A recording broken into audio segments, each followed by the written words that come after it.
Movie की starting में हमें इसकी पहली कहानी दिखाई जाती है। इसमें शिंजिया अपने हस्बैंड के साथ अपनी शादी की 17th एनिवर्सरी मनाने के लिए कासाब्लांका के होटल में रुकी है। शिंजिया का हस्बैंड सुबह सुबह उसके साथ रोमांटिक हो रहा होता है, तो शिंजिया उसे मना करती है क्योंकि वो थक चुकी थी। अब शिंजिया का हस्बैंड उसका मूड बनाने के लिए उसे उसके गायनेकोलॉजिस्ट की विजिट के बारे में बात करना शुरू करता है। वहाँ पर शिंजिया के साथ क्या हुआ था इसके बारे में दोबारा से बताने के लिए बोलता है।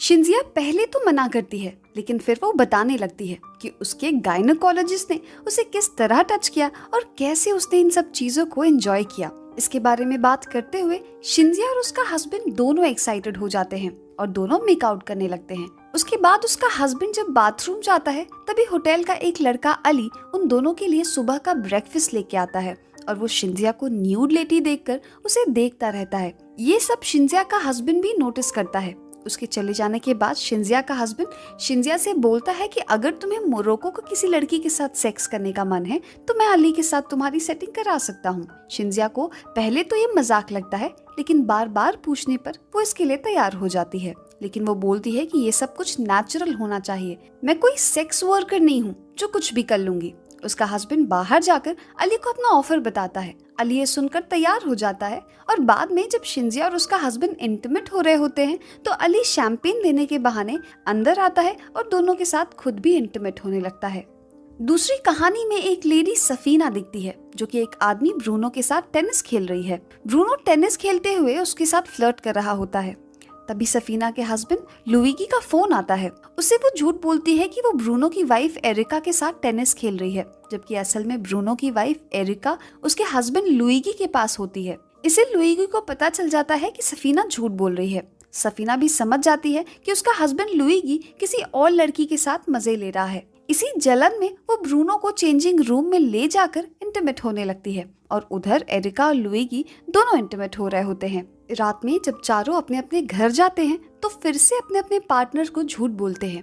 तीसरी कहानी एक होटल की मेड कैटरीना के बारे में है। वो और उसका बॉयफ्रेंड साइरस अपना खुद का रेस्टोरेंट खोलना चाहते हैं, जिसके लिए उन्हें पैसों की जरूरत है। एक दिन कैटरीना के होटल में एक जर्मन लेडी एक आदमी के साथ आती है। ये आदमी उस लेडी का स्लेव होता है। वो जर्मन लेडी कैटरीना से कहती है कि अगर वो उसका मसाज करे तो उसे 300 यूरोस मिलेंगे। कैटरीना इस ऑफर को एक्सेप्ट कर लेती है और इसके बारे में साइरस को बताती है। साइरस ये सुनकर खुश हो जाता है। अगले दिन जब कैटरीना उस लेडी के पास जाती है तो लेडी उसे 1000 यूरोस देने का ऑफर देती है और साथ में उसे स्पेशल सर्विसेज के लिए बोलती है। कैटरीना तुरंत तैयार हो जाती है क्योंकि उसे भी इन सब में मजा आ रहा था। बाद में जब कैटरीना अपने बॉयफ्रेंड साइरस से इंटीमेट होते टाइम ये सब बातें बताती है तो पहले तो वो गुस्सा होता है, लेकिन जब उसे 1000 यूरोस के बारे में पता चलता है तब वो खुश हो जाता है और ज्यादा जोश से कैटरीना के साथ इंटीमेट होने लगता है। अगली कहानी में एक कपल सी बीच पर न्यूड होकर सनबाथ ले रहे होते हैं। लेडी का नाम रफेला होता है।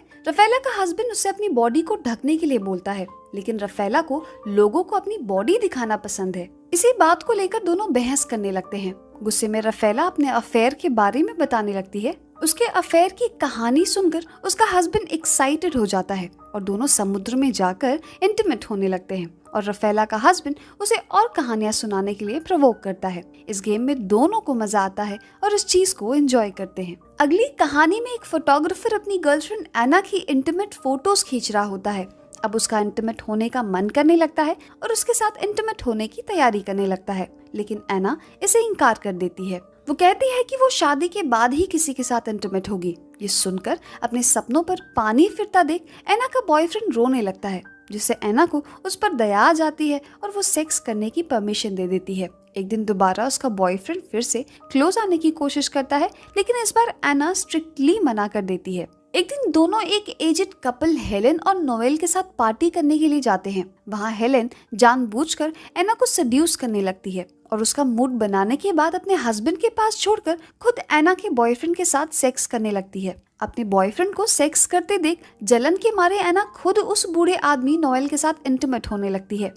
यहाँ से घर जाने के बाद दोनों अपना एक्सपीरियंस एक दूसरे को बताते हैं। एना का उस बूढ़े आदमी के साथ इंटीमेट होना उसके बॉयफ्रेंड को गुस्सा कर देता है और वो एना को डांट कर अपने रूम में चला जाता है। अगली कहानी में रोजी और ऑस्कर दोनों एक न्यूली वेड कपल हैं। ये लंदन के एक होटल में अपना हनीमून मनाने पहुंचे हैं। रोजी कहती है कि यहाँ काफी ज्यादा गर्मी है और कर्टन ओपन करती है। इसके बाद दोनों इंटीमेट होते हैं। ऑस्कर को रियलाइज होता है कि कोई उन्हें देख रहा है। वो कर्टन फिर से लगा देता है। रोजी उस पर गुस्सा होती है और फिर से कर्टन ओपन कर देती है। असल में रोजी को भी पता होता है कि उन दोनों को कोई न कोई तो देख रहा है, लेकिन रोजी को इसमें मजा आता है। अगली सुबह दोनों शॉपिंग के लिए जाते हैं। जब रोजी चेंज रूम में जाती है तो एक सेल्स गर्ल उसके पास जाती है और कपड़े ट्राई करने के बहाने चेंजिंग रूम में रोजी के साथ रोमांस करने लगती है। ऑस्कर उसका बाहर वेट कर रहा होता है।